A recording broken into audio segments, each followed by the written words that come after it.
Guys, welcome back to my channel Sansar Priyanka. कैसे हैं आप सब? उम्मीद है बहुत अच्छे होंगे, घर में होंगे, अपनों के साथ होंगे, खुश होंगे और लॉकडाउन के मज़े ले रहे होंगे। अगर नहीं ले रहे तो लो ना, मैं भी एकदम ठीक हूँ, खुश हूँ, सुरक्षित हूँ। आज के किस टॉपिक पर हम बात करने वाले हैं ये तो आपको टाइटल देख करके ही समझ में आ गया होगा। आज हम बात करने वाले हैं कुछ ऐसे कॉमन से टॉपिक पर जो हमारे रिश्ते को और भी ज़्यादा खूबसूरत बनाते हैं, एक दूसरे के लिए प्यार बढ़ाते हैं, एक दूसरे के लिए समझ बढ़ाते हैं या एक दूसरे को और करीब लाते हैं। तो जिनकी मैं बात करने वाली हूँ वो कुछ ही पॉइंट्स हैं। तो अगर ये आपकी लाइफ में हैं तो बहुत अच्छी बात है, आपका रिश्ता बहुत खूबसूरत है, आप खुश हैं। अगर नहीं है तो प्लीज़ आप इनको अपनाइए, इससे आपकी लाइफ और भी बेहतर होगी। रिश्ता कोई भी हो सकता है, रिश्ता माँ बेटे का हो सकता है, माँ बेटी का हो सकता है, चाचा ताऊ का हो सकता है, कोई भी रिश्ता हो। रिश्ता कोई मैं किसी एक रिश्ते के ऊपर बात नहीं कर रही, क्योंकि हर रिश्ते में ये जो जिन चीज़ों के बारे में हम बात करेंगे ये बहुत बुनियादी ज़रूरतें हैं, या आप यूँ मान सकते हो कि बहुत मतलब किसी भी रिश्ते को बनाए रखने के लिए एक इमारत का काम करती है। तो चलिए बात करते हैं। तो सबसे पहले जिसके बारे में हम बात करेंगे वो आता है अंडरस्टैंडिंग, यानी समझ। अगर आपको एक दूसरे से अगर समझ है तो आपका कोई भी रिश्ता हो, कैसा भी हो, वो हमेशा मजबूत रहेगा। कि किसी भी सिचुएशन में रहेंगे आप एक दूसरे के साथ खड़े रहेंगे। तो एक दूसरे के लिए समझ रखना या समझना एक दूसरे को बहुत ज़रूरी होता है किसी भी रिश्ते के लिए। समझ कई बार टाइम के अकॉर्डिंग भी आती है कि जैसे जैसे आपका रिश्ता पुराना होता जाता है, हमारी समझ बढ़ती जाती है, हम एक दूसरे को ज़्यादा अच्छे से समझने लगते हैं। नंबर 2 पे हम बात करते हैं एक दूसरे को अपडेट करना।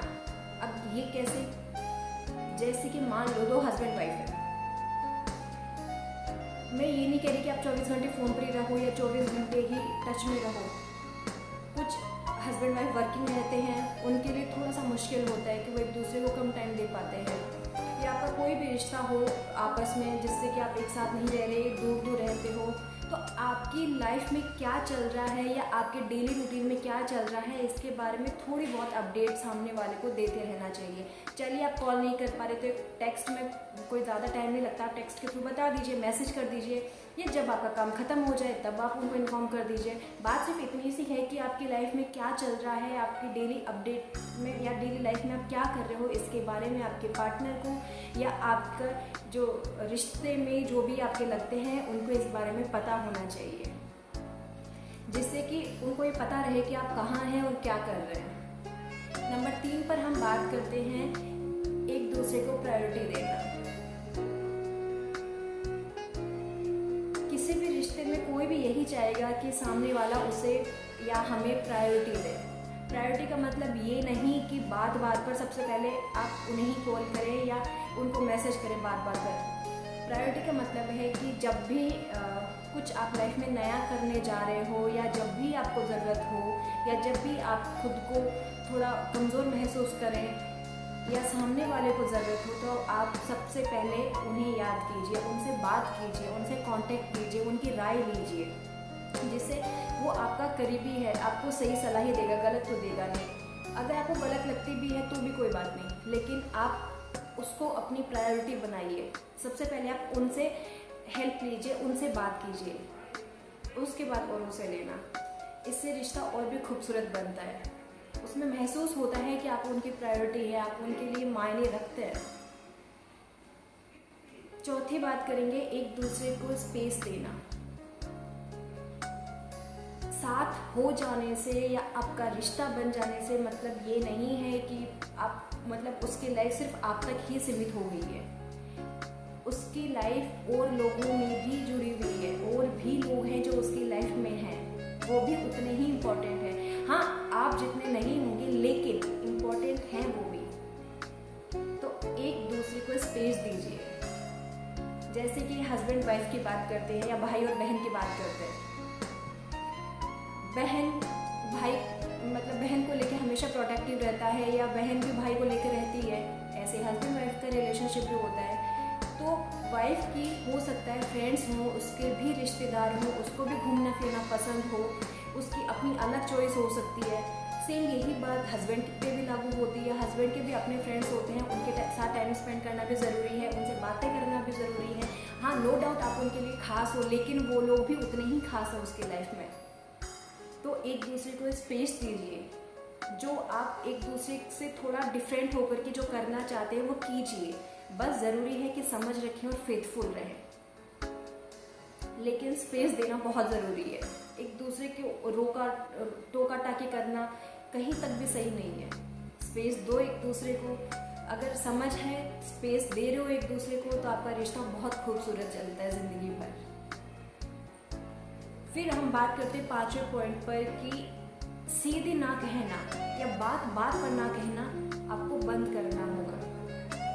जैसे हो सकता है कि आपके पार्टनर को या जो भी आपका रिश्तेदार है, जिसके साथ आपका रिश्ता बना हुआ है या जिसके बारे में हम अभी बात कर रहे हैं, वो रिश्तेदार कोई भी हो सकता है, आपका रिश्ता किसी से कुछ भी हो सकता है, लेकिन दोनों की सोच कभी सेम नहीं होती। कुछ हद तक सेम हो सकती है, लेकिन पूरी नहीं होगी। पूरी चॉइसेस कभी सेम नहीं होगी। हो सकता है उसको कुछ ऐसी चीज़ पसंद हो जो आपको नहीं हो, या आपको कुछ ऐसा पसंद हो जो उसको नहीं हो। अब आपको पता है कि आपका रिश्ता बना हुआ है, आपको ज़िंदगी भर साथ रहना है, खुश रहना है, तो कई बार हमें वो सामने वाले की चॉइस भी माननी चाहिए। चलो किसी ने बोल दिया कि नहीं मुझे तो घूमने जाना है, अगर आपको घूमना पसंद नहीं है या आपका मूड नहीं, तो हम सीरियस ले गए कि नहीं आज मेरा मन नहीं है, मुझे नहीं जाना घूमने के लिए। लेकिन ज़रा सोचिए कि सामने वाले ने कितनी उम्मीद से आकर के आपके पास कहा होगा कि वो आपके साथ जाना चाहता है घूमने के लिए, आपके साथ टाइम स्पेंड करना चाहता है। उसने आप ही को क्यों चूज़ किया, किसी और को तो उसने नहीं किया। तो सामने वाले के फीलिंग्स को समझिए। मैं ये नहीं करी कि हर बार ही हाँ करना, नहीं करना या नहीं चाहते, सामने वाले से एग्री नहीं होते तो प्यार से समझाइए, बात कीजिए, आपस में डिस्कस कीजिए, ना कि साफ मना कर देना। साफ मना कर देने से सामने वाले की उम्मीद टूटती है, हर्ट होता है, तो शायद वो अगली बार आपसे आकर के नहीं बोलेगा। तो बात पर ना कहना आपको बंद करना होगा। ये बात थोड़ी सी मुश्किल है, थोड़ी अजीब है, बट सच है, यही फैक्ट है। अपना के देखिए, आपकी ज़िंदगी में बहुत खूबसूरत बदलाव आएगा। 6वां जो पॉइंट है हमारा वो ये है कि आपका एक दूसरे को स्वीकार करने वाला नेचर होना चाहिए। भले आप नए रिश्ते में बंधने जा रहे हों या जिसके साथ भी आपका रिश्ता है, आपको एक दूसरे को स्वीकार करना पड़ेगा। स्वीकार करने का मतलब ये नहीं है मेरा कि अगर वो इंसान गलत है तो आप उसको भी स्वीकार लें, लेकिन मेरा कहने का मतलब ये है कि अगर आप ये चाहते हैं कि सामने वाला पूरा का पूरा आप ही की तरह कॉपी हो, या जो जैसे आप चाहते हैं वो सामने वाला सेम वैसा हो, ये नहीं पॉसिबल है। क्योंकि जैसा आप सोच रहे हैं हो सकता है सामने वाला भी वही सोचता है। तो क्या हम पूरे बदल सकते हैं? नहीं। बदल भी जाएंगे तो हमें प्रॉब्लम होगी, हम उसको ज़्यादा दिनों तक कंटिन्यू नहीं कर पाएंगे, चिड़चिड़ होने लगेगा, रिश्तों में दरारें आने लगेंगी। इससे अच्छा है कि आप एक दूसरे को या एक दूसरे के व्यवहार को स्वीकार कर लीजिए। जैसे एक को बातें बहुत ज़्यादा करना पसंद है तो एक को बात कम करना पसंद है, तो आपको ये स्वीकार करना होगा कि सामने वाला बातें थोड़ी सी कम करे और जिसको कम बातें करना पसंद है वो सामने वाले की बातें सुन ले। तो अगर आप दोनों इस तरीके से, या कोई भी एक रिश्ते में बंधे दो इंसान अगर इस तरीके से अगर एक दूसरे को स्वीकार करते हुए चलते हैं तो ज़िंदगी बहुत आसान बन जाती है। प्यार रिश्ते में हमेशा बना रहता है, अपनापन रिश्ते में हमेशा बना रहता है। अगला हमारा जो पॉइंट आता है वो ये है कि आप एक दूसरे का सपोर्ट सिस्टम बनिए। अगर आपका पार्टनर या सामने वाला जो भी आपके रिश्ते में जो दूसरा इंसान है, अगर वो लाइफ में कुछ नया करना चाहता है, नए स्टेप लेता है, या उसने कुछ अचीव किया है, कुछ भी उसकी कमियां हैं, कुछ गलती उसने कर दी है, मतलब रिश्ते में हर चीज़ें होती हैं, कुछ सही भी होता है, कुछ गलत भी होता है, परफेक्ट कोई भी नहीं है। तो ऐसे में आप अपने पार्टनर के या अपने सामने वाले रिश्ते में जो भी इंसान है उसका सपोर्ट सिस्टम बनिए, उनका साथ दीजिए। अगर वो गलत है तो उन्हें समझाइए, उनका साथ ना छोड़ें। अगर वो सही है तो उन्हें अप्रिशिएट कीजिए। 8वां पॉइंट आता है कि जजमेंटल ना बने। ये इंसान की बहुत बड़ी फितरत है कि इंसान दूसरों की लाइफ में बहुत जल्दी इंटरफेयर करने लगता है, या खुद की सोच के अकॉर्डिंग वो सामने वाले को जज कर लेता है, जो कि बिल्कुल गलत है। हम कौन होते हैं किसी और के लाइफ में इंटरफेयर करने वाले, या चलिए रिश्ता है हमारा, ठीक है माना, लेकिन हमें ये हक नहीं है कि हम सामने वाले को जज करें। उसकी अपनी चॉइस है, उसके अपने शौक हैं, उसके अपने तरीके हैं। अगर उसकी वजह से आपके रिश्ते में प्रॉब्लम है तो आप बैठ कर के बात कीजिए, पर अगर आप उसको जज करने लगेंगे तो रिश्ता कहीं ना कहीं कमज़ोर पड़ता है। इससे एक दूसरे के लिए जो अपनापन होता है वो कहीं ना कहीं कम हो जाता है। तो जो भी आज हमने बातें की अंडरस्टैंडिंग वाली, जो भी हमने टॉपिक्स लिए, आप सब एक बार इन सबको अपने रिश्तों में लागू करके देखिए। आपके रिश्ते बहुत खूबसूरत होंगे, बहुत अच्छे बनते चले जाएंगे, और किसी भी रिश्ते को मजबूत बनाने के लिए एक दिन काफ़ी नहीं होता है।